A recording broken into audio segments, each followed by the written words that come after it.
നീയാണ് പടച്ചവനെ ഏറ്റവും വലിയവന്. എന്റെ ജീവിതവും എന്റെ ചലനവും എന്റെ മരണവും എന്റെ സർവ്വതും നിനക്കാണല്ലാ. പടച്ചവനോട് കരാർ ചെയ്യുകയാ. അതുകൊണ്ടാണ് കൈയടിക്കാനത്. ഈ പ്രപഞ്ചത്തിന്റെ അധിപനായ പടച്ചറപ്പിന്റെ മുന്നിലാണ് അവിടെ നിൽക്കുന്നത്. അതുകൊണ്ട് പടച്ചവനെ നമസ്കാരം കഴിഞ്ഞോ. എല്ലാവരും ഓടുകയാണ്, എല്ലാവരും ഓടിക്കൂടുകയാണ്. മഹാനായ ഉമർ ഇബ്നുൽ ഖത്താബ് റളിയല്ലാഹു തആല അൻഹു അതാ രക്തത്തിൽ കുളിച്ച് കിടക്കുകയാ. എല്ലാവരും അടുത്തു വന്നു, എല്ലാവരും അടുത്തു വന്നു. ഉമർ തങ്ങളെ വിളിക്കുമ്പോ ഉമർ തങ്ങൾ ഉണരുന്നില്ല. ഉമർ തങ്ങളെ വിളിക്കുകയാണ്, എഴുന്നേക്കുന്നില്ല, എഴുന്നേക്കുന്നില്ല.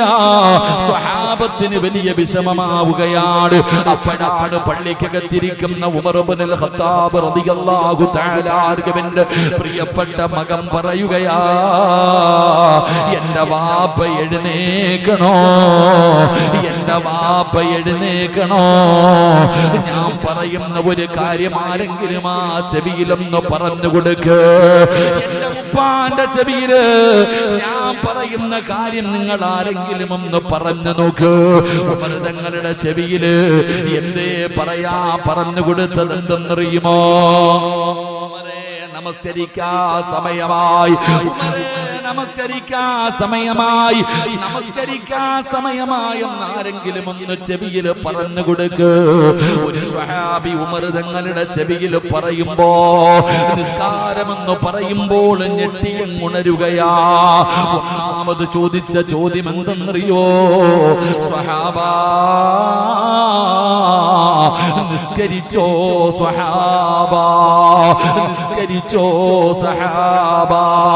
എന്റെ പ്രിയപ്പെട്ടവരെ, അവസാനം ഉമർ തങ്ങൾ മരണത്തോട് മല്ലടിച്ചുകൊണ്ട് കിടക്കുമ്പോ വായിലൂടെ ഒഴിച്ചു കൊടുക്കുന്ന വെള്ളമുണ്ടല്ലോ, വയറ്റിലൂടെ വെളിയിലേക്ക് പോകുകയാണ്.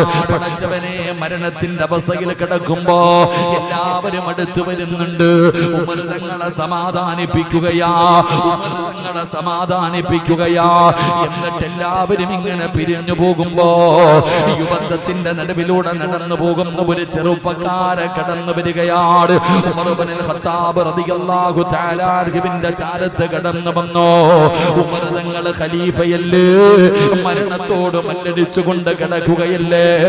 അപ്പോഴാണ് ഒരു ചെറുപ്പക്കാരൻ ചോദിക്കുന്ന, ഉമറേ, എന്തിനാ കരയുന്നത്? നിങ്ങൾ എന്തിനാ കരയുന്നത്? നിങ്ങൾ എത്ര